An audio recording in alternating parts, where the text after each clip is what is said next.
for hundreds of thousands of people, and his influence has impacted millions of lives around the world. Today, he has a fast-growing, high-retention business that generates millions of dollars in revenue per month. He continues to self-develop daily, has a prospering bank account, and enjoys a wonderful lifestyle. A true entrepreneur lifestyle indeed. Please welcome AIM Global family. Let's give a big hand from Houston, Texas, Mr. Jonak.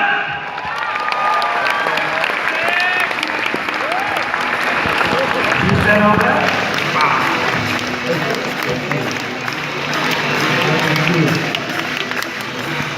Hello.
And the lightning bolt.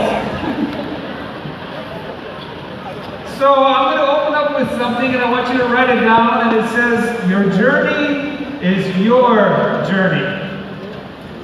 Now you might be thinking, what does that mean? I was born in South Africa. My friends from Africa there, they're giving me a look like, well, we don't like South Africa. No, it's okay. But there was a gentleman there and he said this.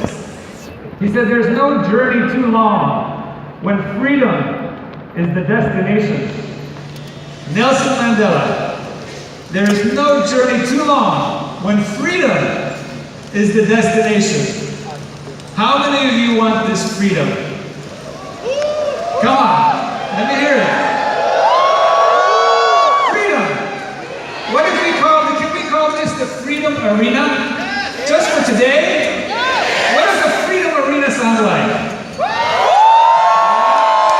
That's good. Now, Nelson Mandela was standing here. He said, what does the Freedom Arena look like? What would he want to hear? 1, 2, 3. Freedom Arena, let me hear it.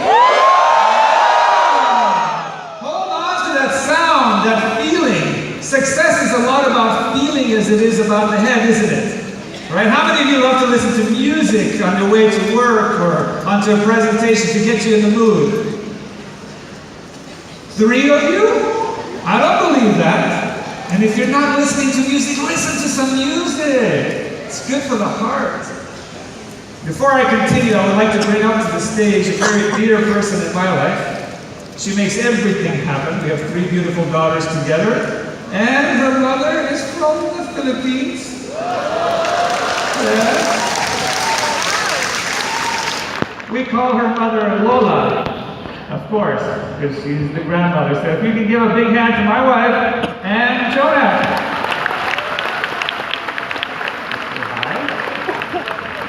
Hello.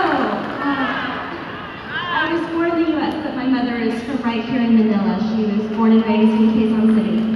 So coming here, it's like coming home. Part of me always feels so good here. And I was really excited to come this time, especially because it's Art's first time here in Manila.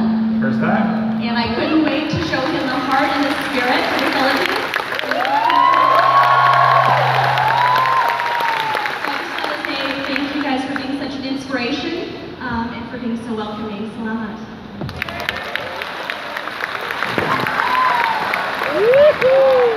I recruited up. Do you understand what that means? We'll cover that in a second. So look at this. Ignorance is like sleep. Your initial reaction is to be angry at the person who wakes you up. How many of you feel like maybe the people you talk to about the business, they don't want to be woken up? And they get mad at you for trying to wake them up. So I'm going to share with you some ways that we can talk to them that maybe will help to wake them up faster. Would that be okay? Yes. So let me get here with our cameraman. I'm going to show you kind of the path that I was on. And by the way, in the introduction you heard that my daughter is 23, but when she was little, I was working 2 jobs. I was working as a pizza delivery driver, and every dollar that came in, $1.50 went out. How many of you can relate to that? Right? It just wasn't working. I was running and working. I was listening to the wrong people, and I had to go to the government and ask them for food stamps, which is a way for them to buy me milk for my daughter. And at that point, I said, this isn't good enough. I have to do something better. Something has to change. I can't keep doing this. I can't be this in my mind. So here's one thing that we know. In the middle, we have something called comfort. How many of you are familiar with comfort? Okay. And the rest of you are? Let's find out. Down here is something called crisis. How many of you have experienced crisis? Everybody, right? There are defining moments in our lives where there's a crisis. For example, when my daughter was little, I had a car. It was a Toyota Tercel. It was like blue and rusty.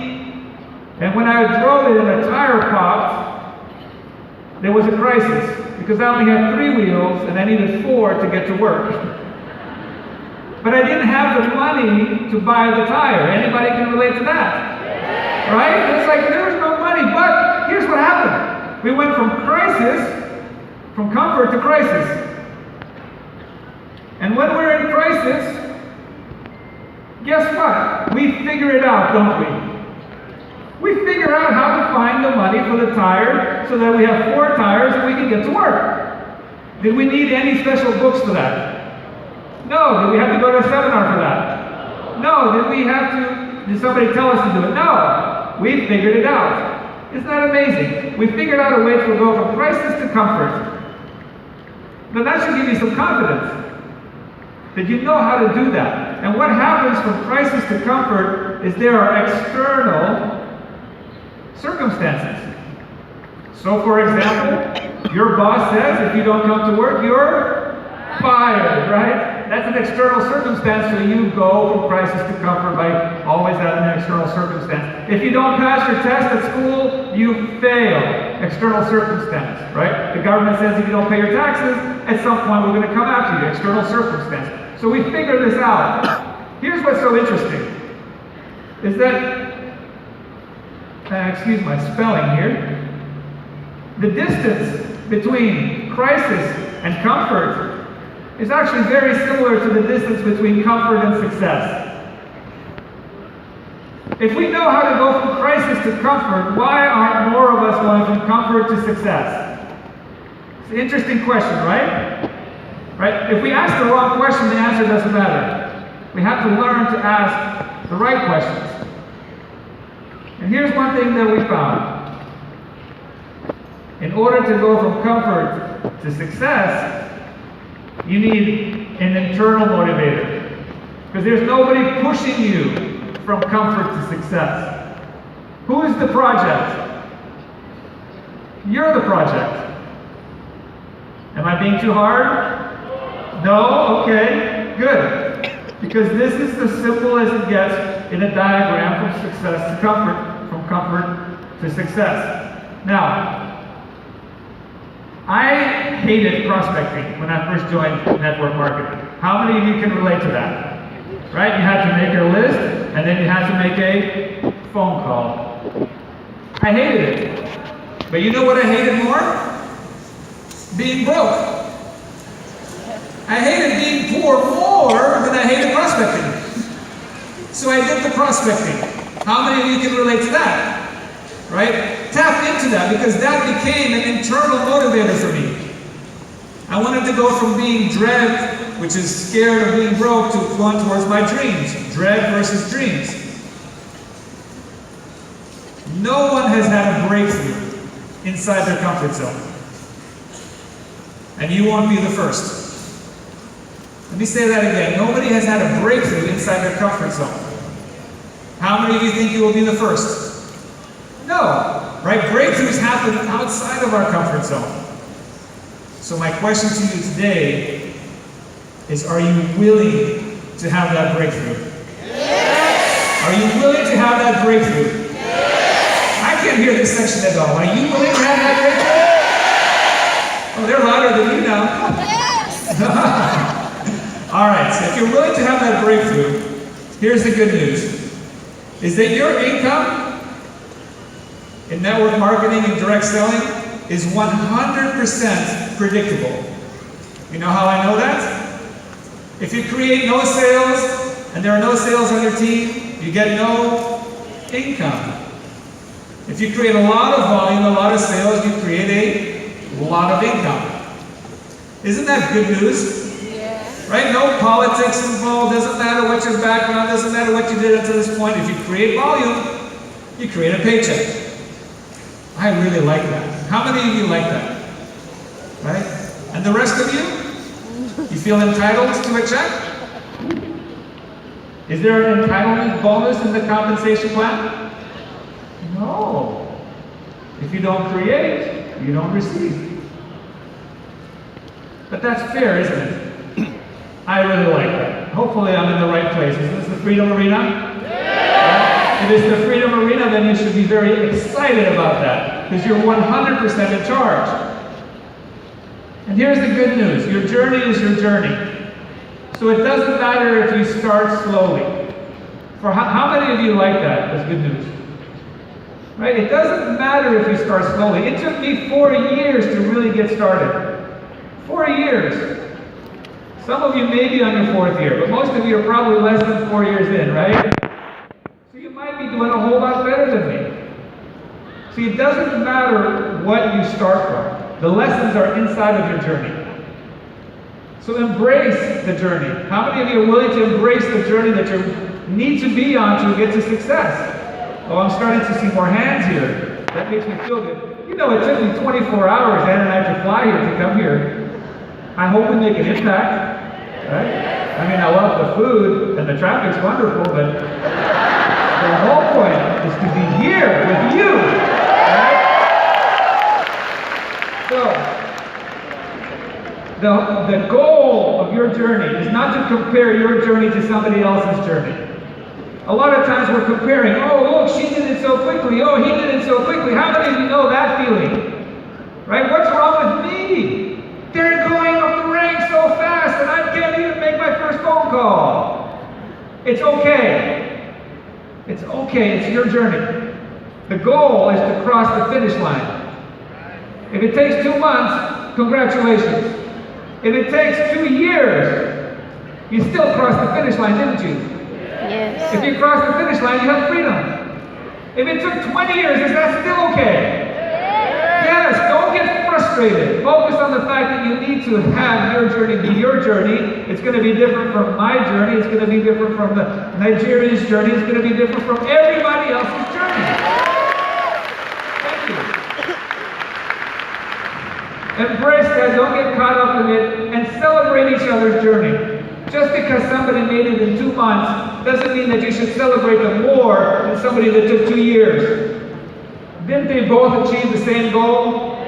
Yes, we like fast, of course. But if we embrace everybody on the journey that they're on, we're going to have more of us cross the line. We're going to have more of us finish the race. And how attractive does this group of entrepreneurs become when more of us finish the race? And people from the outside are looking in and saying, hey, look at, she finished the race. And he finished the race. And she finished the race. And some it took a year, some it took 2 years, but they're seeing people finishing the race. How many of you are going to finish the race?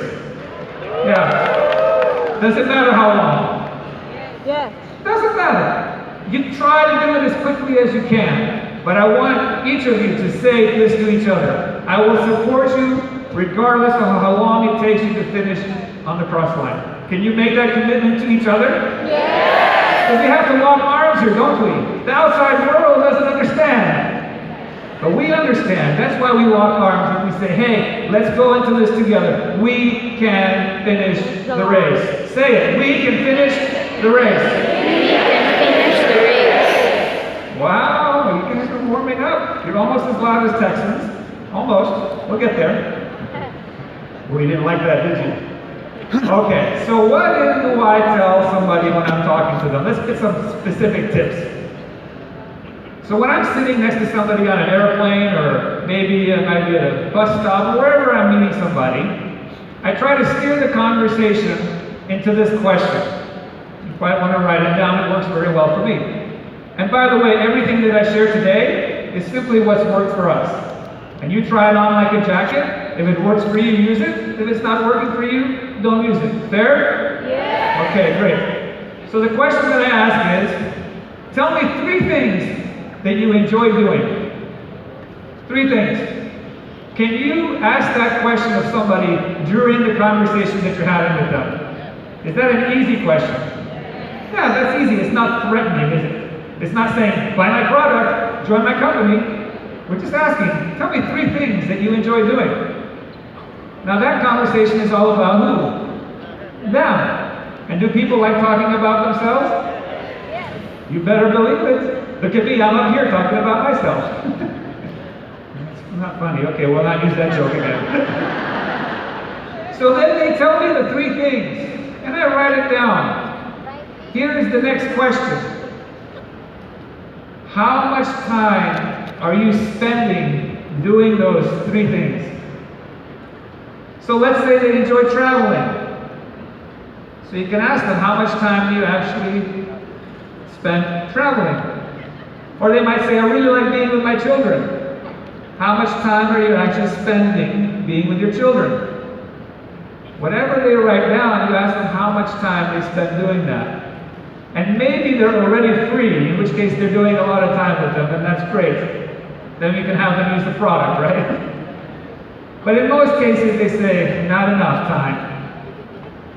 So here is the next question. I ask them, who is in charge of your time? Ooh, that's mean, isn't it? Who's in charge of your time? Yeah. Until you are free, you're not in charge of your time. Don't most of us want to have the money and the time to enjoy it? So that opens the door to a conversation with them. Would you agree? Yeah. So here's what I do next. I pull out my phone. How many of you have a phone? Almost all of you. That's pretty good. It's better than Texas.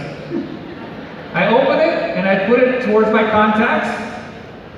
How many of you have contacts on your phone where you can add somebody's name?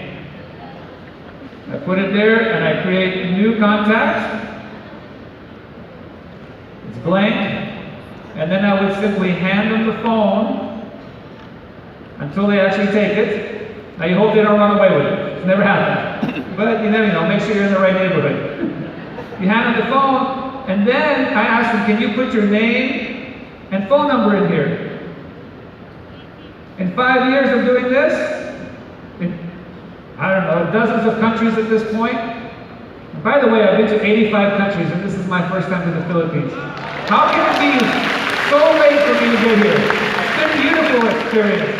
So I hand them the phone, they put their information in, and then I simply say, I'm going to send you a message with my name.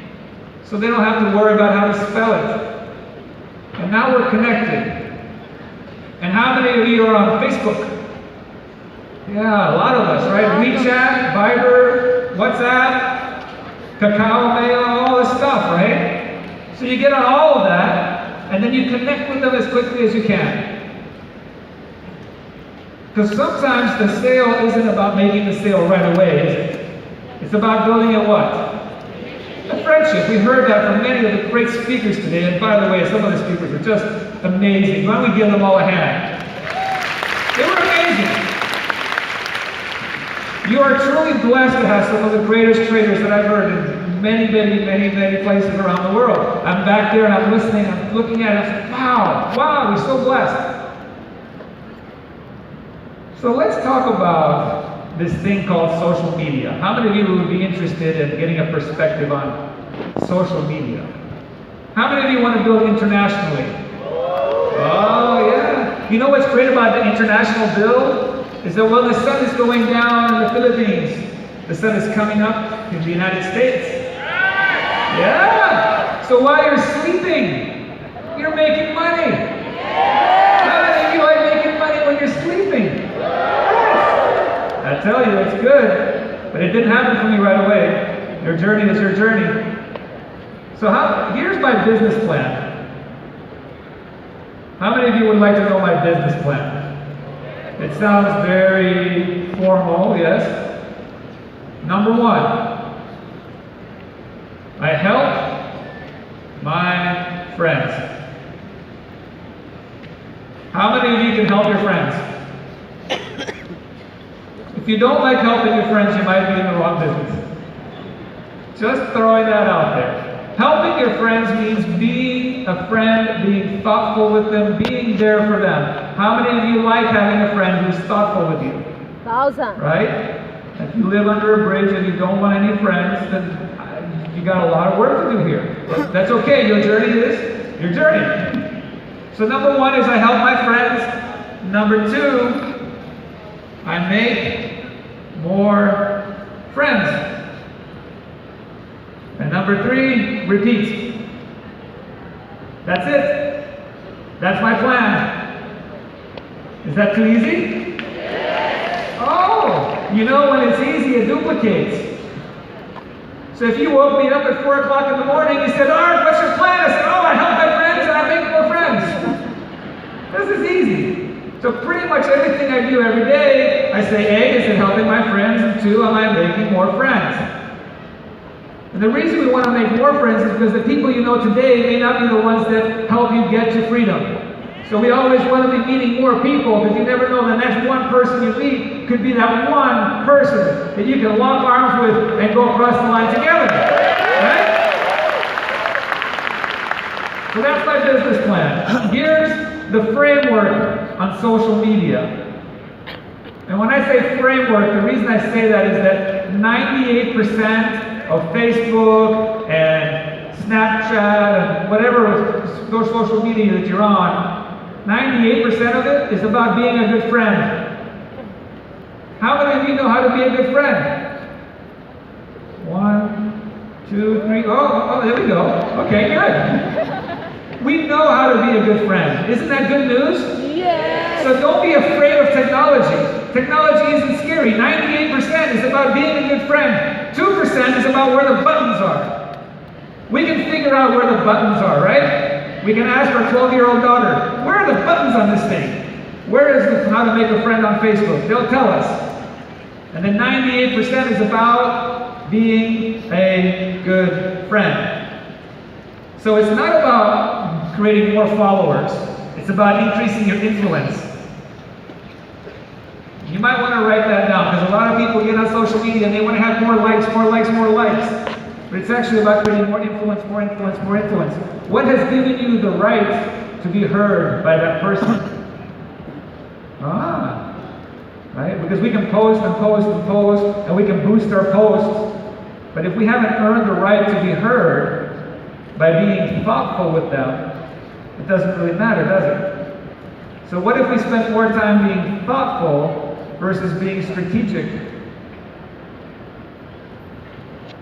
Thoughtful versus strategic is the lesson that I would love for you to take with you.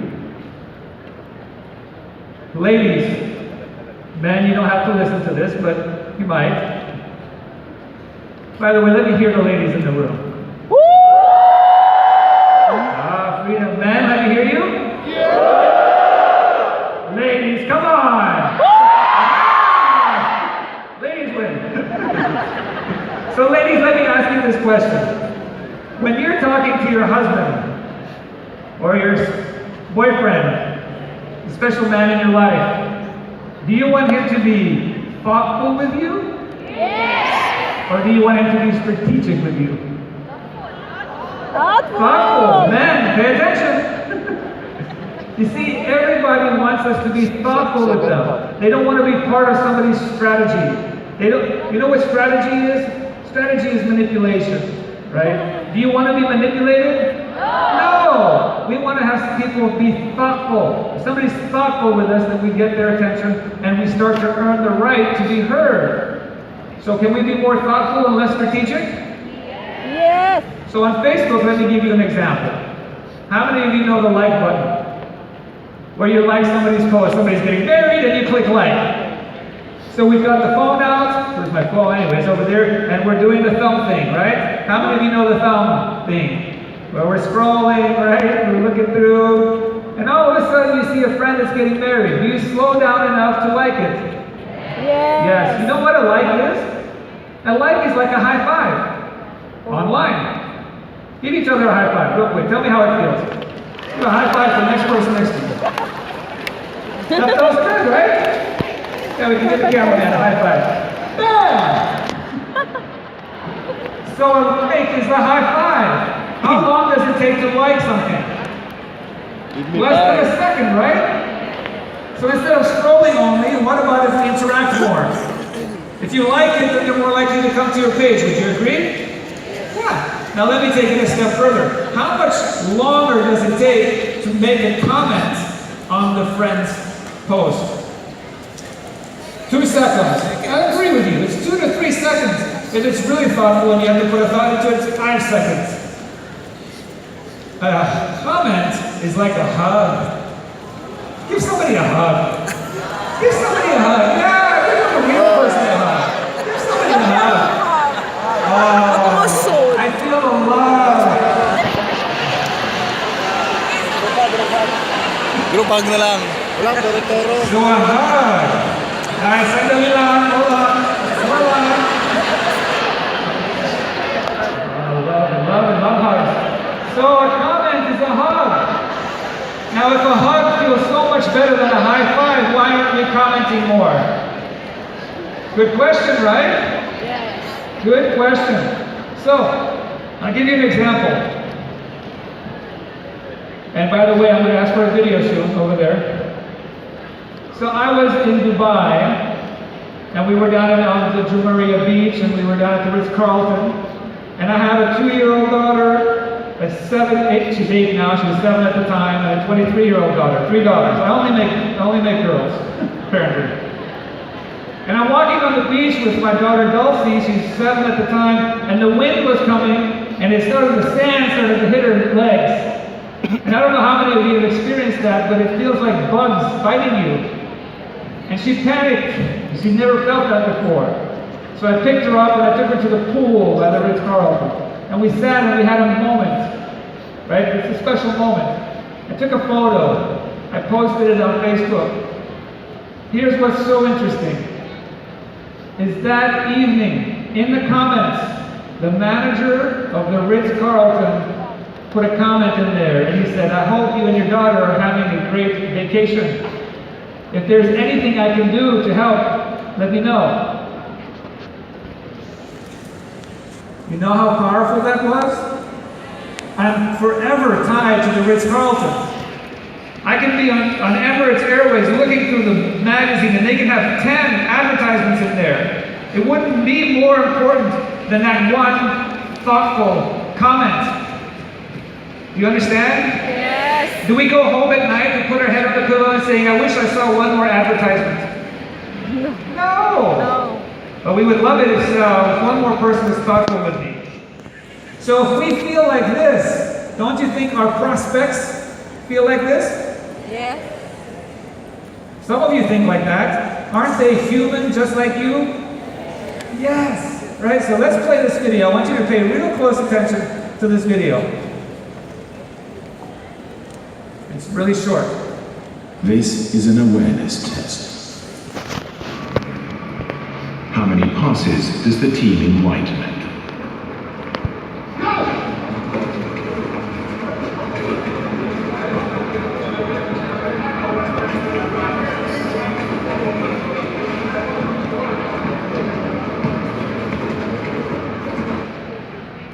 The answer is 13. But did you see the moonwalking bear?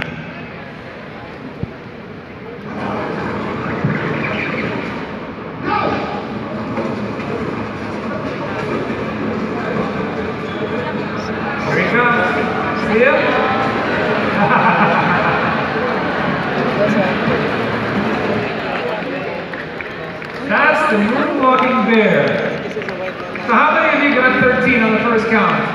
Right? I can watch that video 100 times, and the first time I still don't see the bear. And the second time I see the bear. And you might be thinking, why are you showing me a moonwalking bear? What does that have to do with building my business? Right? You right there, you're thinking the same thing. What are you saying? Here's what I'm showing the screen. A lot of times we get so caught up in counting the pass of the ball online and in real life, because we're so busy, that we miss the moonwalking bear. And you know what the moonwalking bear is? It's you going through your Facebook timeline, or you're on the phone with a friend, and you're not listening close enough to realize that she's having a bad day. The moonwalking bear is somebody that you know that needs you to be thoughtful with them at that moment. The moonwalking bear is a prospect that needs you to be thoughtful with them. How many moonwalking bears do we miss every day? A lot. More. You know, to me, a moonwalking bear is that mother that she cries herself to sleep at night. She is single. She has 2 children. And she can't figure out how to get ahead. She doesn't have a way. And she's waiting for somebody to show her a way. How many of you might be able to help her with that? She's the moonwalking bear. We might miss her. 3 seconds or 3 minutes with her could change 3 generations. Think about that. There are network marketers in the world that has 3 generations have been impacted. The father, the daughter, the granddaughter. Because somebody had a 3-minute conversation with the father a long time ago. Are you willing to slow down enough to have a 3-minute conversation and be thoughtful with the moonwalking bear that you maybe missed? That's your choice. What I can tell you is that it works really, really well. Now you might be thinking, what happens when these people come to my page on Facebook? Because if you're giving hugs, and you're being thoughtful, and you're giving high fives, eventually they're going to come to your page. Would you agree? Yes. So what do they see when they're on your Facebook page? Good question, isn't it? What would you like to see if you were a prospect? Here's one suggestion. My suggestion is invite them into your adventure. Aren't you on an entrepreneur adventure now? You've started your own part-time business, maybe it's a full-time business. Now the adventure doesn't mean that 1 week of vacation where you're going to Disney World or wherever you want to go. It means that you're getting together with your girlfriends and you're prospecting. It means that you get together with